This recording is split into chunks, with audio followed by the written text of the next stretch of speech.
Hello, Gaming Stooges audience. Happy summer, I guess. It's getting pretty close to being over, but hey, we're going to talk about some summer and or beach levels. I hate this. I hate this. Why do you hate this? Not the level list, but I hate summer. It's so hot. Oh. I'm just sitting here sweating. I like summer. I hate it. Summer's fun. What if we blew up the sun? Fun in the sun, Landon. Blow it up. God damn it. Shut up. Okay, so like our spooky levels list and like our winter levels list, this is exactly the same. It's a top 5. The 3 of us are here, but not Justin. Justin doesn't come around for the B tier lists. Yeah. Or the C tier lists. Nah. Whatever. Anyway, so I guess we'll just get started then. If everyone else is... What's your number 5? Okay. My number 5 is Sherbet Island from Diddy Kong Racing. It's kind of cheating because it's technically a world with 4 levels in it. But if you want me to pick a specific level, then Crescent Island. But yeah, Whale Bay, Pirate Lagoon, Treasure Caves. I love Diddy Kong Racing, and Sherbet Island is one of the best, although they're all great, so I don't know. It's a good pick. I like that one too. They're good. It's just a great collection of beach levels. I kind of like. I was almost gonna put Snowflake Mountain on my winter levels list, but I didn't. Can we just talk about the fact that Diddy Kong Racing executes multiple different vehicles pretty well, and the raft in that game is just really fun. Diddy Kong Racing is fucking good, and I want another one. Like a sequel or just an actual remake instead of just a DS port of the original game. Yeah. But yeah, that's pretty much all I have to say about that. Okay, my number 5 is the Ocean's Roar Cave from Dark Cloud 2, and by extension, its connected area, Venecio Coast. It is a coastal area that was as I mentioned in the top RPGs list video. Go watch that. One of the areas that was ravaged by the main villain of the game, and you have to rebuild it. The Ocean's Roar Cave is kind of unique because when I think of beach levels or summer-themed levels like in this instance, it's kind of like usually you're on the beach exclusively. You don't really have other areas that are connected to it. But Ocean's Roar Cave, just the dungeon itself, there's areas out on the coast, and then there's the actual cave inside. And I just think it's really cool that you're going in and out of the cave for the actual dungeon. It's kind of nice. The music is also just really nice for both of them. Venecio Coast has this typical beach kind of style music, and it's really relaxing. And the Ocean's Roar Cave is just really nice. Musically, I don't really know how to explain it. Also, the Venecio Coast, when you rebuild it in the future, it's like this lab, and I like high-tech stuff like that, so that's pretty cool. That's about all I have to say. It's a really nice, relaxing area. My number 5 is the Emerald Brine from Runner 2, which is a world, but it's a world. Yeah. With 20 levels in it, and I really couldn't think of one single level I really liked off the top of my head while I was at work. That's when I wrote this list. So I just left it at that and forgot to actually go and find a specific level. But I just like that world, and I guess you could say, I don't know, the boss level or some shit, to pick a specific one. They're all really fun. There's grindings involved. I like. I think that's one. I think in this world is where they introduce slide kicks. I forget exactly. It's been a little bit since I played Runner 2. But there's just a lot of fun mechanics, and the aesthetic's really fun.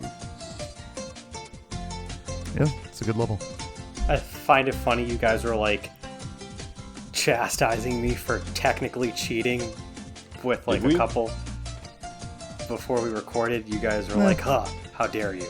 But it turns out you guys were doing it too all along. Well, whatever. It's your fault for saying something first. So, you're the one, not us. Wow. Sorry, Cloud. That's how it be. Fuck you. Anyway, my number 4 is Emerald Coast from Sonic Adventure 1. Wow. Yeah, I know. Shut up. It's kind of a cliched pick. Whatever. I don't care. It's a great level. It's like one of my favorite first levels in any video game. It's so fun and just bright and cheerful, and it has good level design, and it has amazing music. It's one of the best levels in the game. Yeah, I don't know. It's just, I like it a lot. It's really fun and nostalgic and good. I don't know. I'm done. Oh, okay. That was quick. My number 4 is the city of Fletz from Legend of Dragoon. I bet no one saw this one coming because I've never talked about this game before. But The Legend of Dragoon is a really fun RPG. If you haven't played it, I definitely suggest it. Fletz in particular is actually what I wish they did with Costa del Sol and Final Fantasy VII. Costa del Sol is fine, but The Legend of Dragoon, this area has a big castle-like area on top of having all these little villa-like buildings, and it's this nice cozy relaxing part that happens just much like Final Fantasy VII, just after an incredibly tense part of the game. In this case, it's right after the final boss of the first disc. It's a 4-disc game, by the way. But it's a really nice, cozy area, and it's a nice way to break up the tension, and the little story build-up for where they have to head next is executed really well. I just really like the area. It's just really nice. Yeah, that's about all I was going to say about it.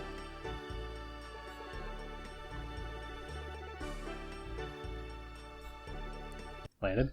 Right, that's me. There was supposed to be another person doing these lists, so I can nod off for a second. My number 4 is Ocean Ruin from Sonic and Sega All-Stars Racing. That's a good one. It is, because you got the loop that goes through the water. That's what I remember a lot. You go through the water in it. I really enjoyed that level. I remember when I played a lot of Sonic and Sega All-Stars Racing over Mario Kart Wii, because that's the superior kart racer on the Wii. Yeah. I just loved I like what's the level? Seaside Hill or whatever from Sonic Heroes. I don't even remember. I like that. I just like that level aesthetic, and then they, borrow it for 100 levels in the Sonic racing games. But I like this one in particular, mainly because you have the underwater tube, so you can see a bunch of fish and stuff, and then it's an actual loop, so you pull out of the water for a second, and then jump back out, jump back down, and then it loops back around on itself. Super fun, and the only, the big plus I give it is you can listen to Can You Feel the Sunshine? That's true. Yeah. Resort Island was going to be on this list, I think, in my first take on the list, and then that list went bye-bye, and then I put Ocean Ruin instead, and yeah, no, I'm fine with that. I like Resort Island, but Ocean Ruin's fun. All right then. Moving on. My number 3 is another one that's not very surprising, and another 3D platformer from the late 90s. Treasure Trove Cove from Banjo-Kazooie. This I was half expecting Cloud to say, "Wow." I'm actually slightly surprised it's not higher, considering how much you praised Banjo-Kazooie. I love Banjo-Kazooie. I know. I'm just surprised that it's not number 2 or 1 on the list. Well, you'll see what number 2 and 1 are. Anyway, Treasure Trove Cove. It's a pretty early level in the game. It's a World 2. It's just really good. It's just really good. It's just a cool, beach island area. It's got a pirate ship in the middle that you can go inside of and, climb up top to. It's got a fucking sandcastle. It's got a giant crab. It's got a cool lighthouse that you can climb up to. And it has great music. One of the best songs in the game. And I love it. Great level. All right, my number 3 is Crabby Beach from Ape Escape. I actually had a little bit of a tough time picking out my favorite like beach summer themed level from Ape Escape 1, 2, and 3, but I knew that I wanted one on the list because they go really well together for some reason. It's just beach levels and catching monkeys, I don't know. But the original Crabby Beach is still my favorite. It has this very special place in my heart. The music is... I don't know how to explain how good it is. It's just, it makes me feel nostalgic without needing to, like, I could go play it right now and then just listen to the music and I'd still feel nostalgic for something I just played like 2 seconds ago. It's so good. And it's iconic because it's the part in the game, like about halfway in, where you get one of the coolest items in the entire series, the fucking super hoop, which is a hula hoop that when you spin it, a laser forms around you, and then you bash into things with it. And that's just pretty cool. And also the monkeys build sandcastles. I just like that. I think there's also a monkey swimming around in the water, like right off the beach. It's just so good. And then there's also like a little mountainside sub area that you can go to. That's really cool. There's like 2 monkeys, I think, playing volleyball. It's just, it's such a fun little level though. Love it. Landon. Oh, my number 3 is Outset Island from The Legend of Zelda: The Wind Waker. Like the whole I island. expected this from you. Did you? I can change it. Okay. Okay. I mean, there was a lot of choices from The Wind Waker because, I mean, that large collection of It's a lot of islands. And, ocean. So, whatever.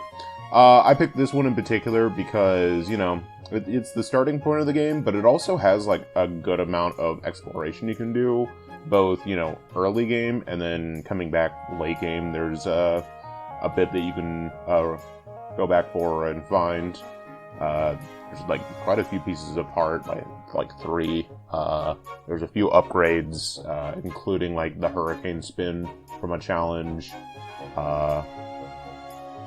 There's there's like a fair number of like collectibles that you can find, and like the village that Link starts off in is pretty fun. I like all the NPCs that are available here, and I like running out into the water before you get a boat and drowning Link, because what's more fun than drowning?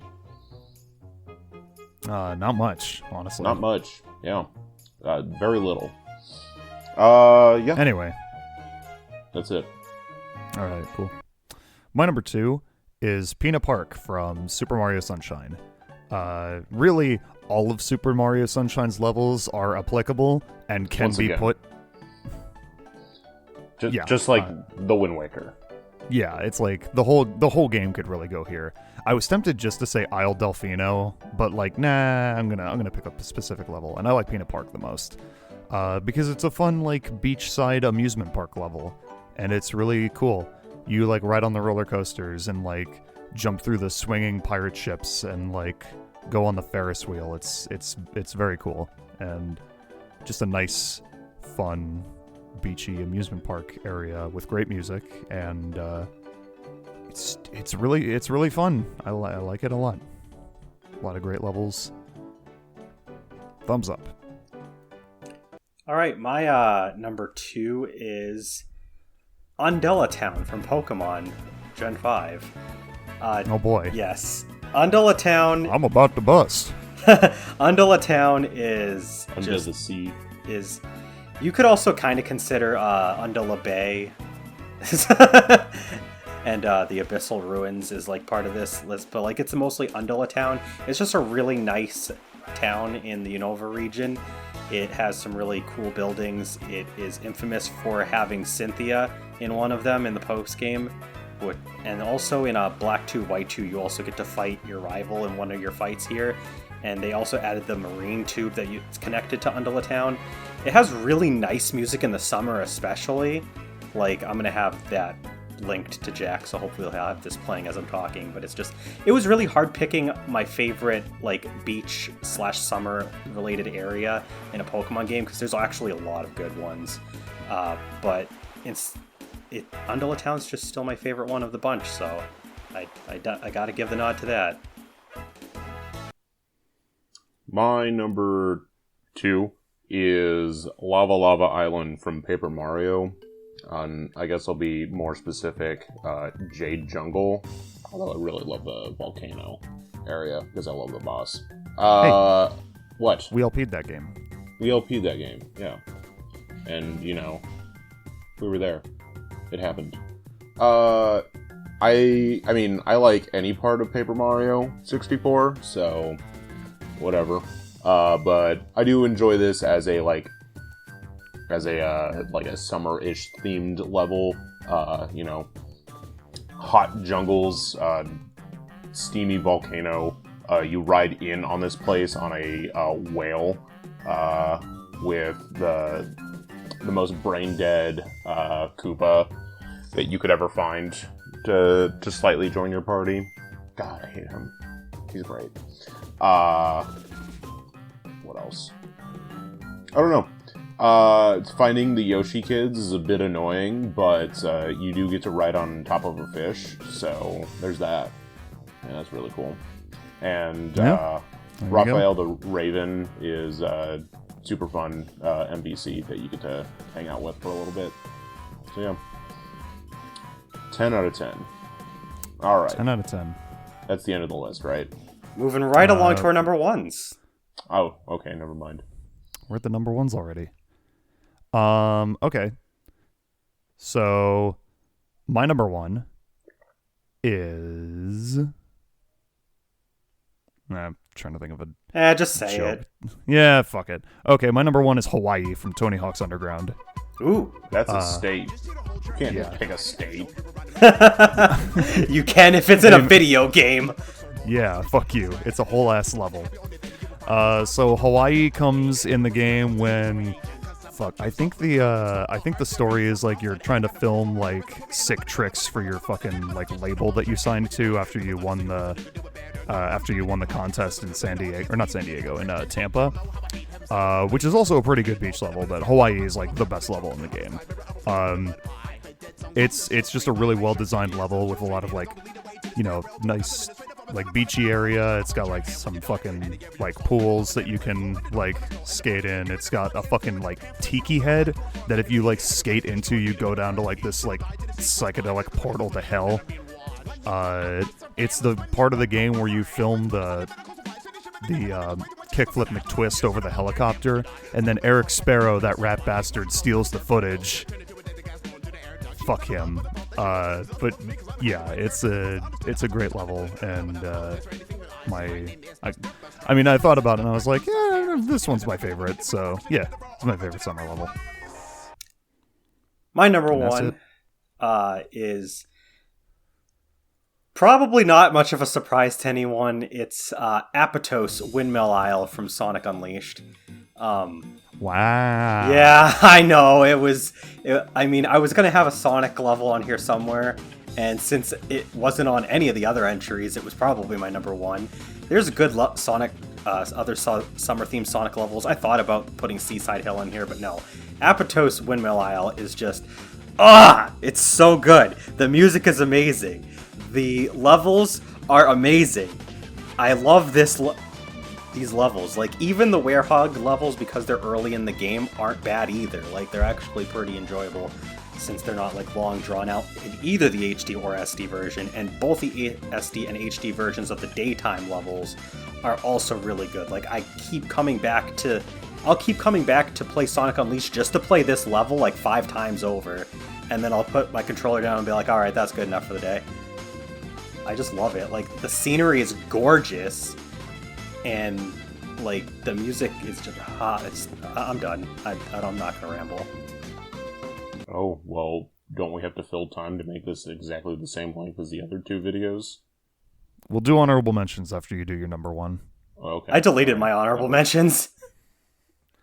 I can think of a couple at least. I was gonna say I can think of a couple I had. Go ahead though, Landon. What's your number 1? All right, my number 1 is The Predator Awakens from Sly 2. Well, if you want to be very specific, Operation Wet Tiger during the chapter The Predator Awakens from Sly 2. Hey, we haven't LP'd that yet. We have not. I don't know what that game is. We haven't LP'd it. Sly 2 Band of Thieves. Now, this level is not a beach. That's for sure. It is some spice temples in India in the middle of a fucking forest, jungle area. And, you know, I was like, that's hot. Literally, that's hot. Like, it would be very hot there during that time. And I enjoyed, I enjoy my Sly games, and I really love the hub world to this area. It's fun to just go around, explore, beat up guards and stuff. Operation Wet Tiger level is the lead up to the boss fight for that area, and you get to play as all 3 of the Sly gang, Sly, Bentley, and Murray. And it's just a ton of fun to go through and play. And some century in the future, we will definitely LP this game, because it is on the list to eventually do. Cool. So, I guess honorable mentions just to fill out time, since that was actually really quick. There was a lot of Sonic levels that I was trying to choose between, actually. Me too. Yeah, there's a lot of good, like, Sonic summer levels, because I thought about, like, Seaside Hill. Seaside Hill, especially from Generations. Oh, so good. Yeah, and Ocean Palace to go with it. Seashell Shore from Spyro Year of the Dragon was kind of close to mine, as well as Costa del Sol, which I mentioned earlier from Final Fantasy VII, were pretty close. I could go on. I have like a list of 15 games, or not 15 games, 15 levels that like I could have put. Landon, what did you have for some honorables? One that I know comes to mind was the Nord Highlands from the Legend of Heroes Trails of Cold Steel 1 specifically, because that trip in the game takes place during June, so that's summer, even though it's it's mainly just open grasslands. There is a lake with a fishing boat there. There's that, but it's just takes place during summer in the game, so that's why I set that there. Trying to think of others. Aside from that, aside from Sonic games, I like Plaque Beach from Mario and Luigi Bowser's Inside Story, which is like an early beach area. It's fun. Yeah, a few Pokemon areas like. There was so much in Alola, especially because like the whole fucking game is based on Hawaii, and I was just like, I really can't pick a specific one. But then like, it's just That's why I just picked the whole state from Tony Hawk. Yeah, no, I was tempted to pick something from Alola, but then I was like, but I like Undella Town even more. There's actually a lot of good summer levels out there. Like, I'm sure that down in the comments, please leave yours below. I'm sure that there's probably gonna barely be any overlap, if there is any at all, between any of you guys' picks, because there's just games do very good job of summer levels. Justin's gonna be mad. No one said Insanity Beach. Probably. What about Cheap Beach from Mario Kart? I almost picked that. That was on my list of like brainstorming. I guess you could say. I thought about adding a Mario Kart level, but I'm like, I already have a Mario game and one from Diddy Kong Racing, so nah. And I went with Diddy Kong Racing just to have something that's not a Mario game. I mean, okay. It's also just a good world on its own. I mean, yeah, but like, it's also easier to pick it because it's a whole world with 4 levels instead of like just a single track from Mario Kart. So, right. Yeah, I guess. Oh, and good. The Aerith Sea from Xenoblade, Yes, that's a good and one. and also the Fallen Arm too. I also Good. I also thought about Florana from Ratchet and Clank Up Your Arsenal, which is like this jungle area that you go to and you end up fighting Captain Quark, who has gone literally insane since the events of the second game, which was a really cool area, but like that just kind of got nudged out of the list, basically. Yeah, I guess... oh, you have another one, Landon? I was going to say Magna Force from Xenoblade is That's a another good good one, one. And I'm trying to remember... I was going to the say, name we of don't it. have to make this video 28 minutes. I think we've made our point. Yes, we do. Exactly 28 minutes and approximately 50 seconds. We have made our point. I think we can No. do our outro, Jack. Go ahead with that. But what All right, about, thank you. What about Miracle Sea from Pokemon Mystery Dungeon Explorers? Ooh, that's a good one. There's another one. But I yeah, got it. anyway, thank you for watching. Share with us what your favorite summer beach levels from video games are. Join our Discord if you haven't. Please, we want to chat with people. We're All lonely. right, Clyde, don't make us sound desperate. I'm kidding. Please, God, we're so lonely. It's a yoke. It's a yoke. All right, yeah, Discord, Twitter, Facebook. We have a subreddit that we never look at. Yeah, links in the description. Thank you for watching. Enjoy the rest of your summer. And yeah, bye.